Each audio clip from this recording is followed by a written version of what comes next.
ẹ kú ojúmọ́ láàárọ̀ òní o àárọ̀ òní ọjọ́ àlàmísì ọjọ́ karùn-ún nínú oṣù kẹsàn-án ọdún 2023 yóò san wá o lágbára lọ́wọ́ ọlọ́run. Ìdòwú Akérèmí ló kọ mi o, mo tún ti mú wá fún yín láàárọ̀ yìí kókó níkànnì Kárí Ayé rédíò TV. Kókó ìròyìn láàárọ̀ tòní ẹ jẹ́ n bẹ̀rẹ̀ lápá ti bí o.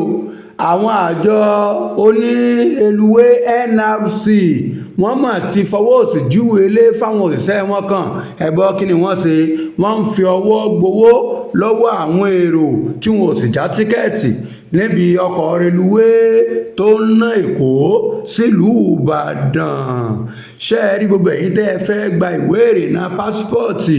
Ẹ wò ó, ẹ mọ̀ rí gbà báyìí láàrin ọ̀sẹ̀ méjì péré o.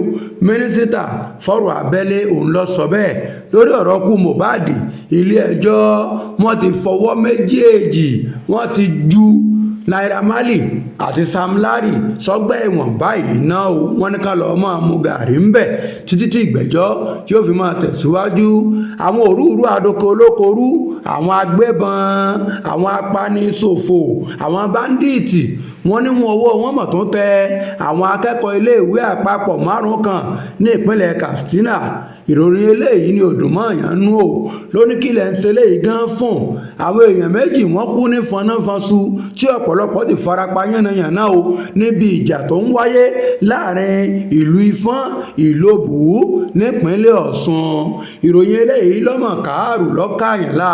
Wọ́n ní ẹnìkan tí wọ́n fẹ́ lò fún mínísítà láti ìpínlẹ̀ Kaduna lásìkò tí wọ́n ń fi ọ̀rọ̀ wá lẹ́nu wò nílé ìgbìmọ̀ asòfin àgbà nílùú Àbújá lánàá. A ní ló déédéé ṣubú lulẹ̀ yakata.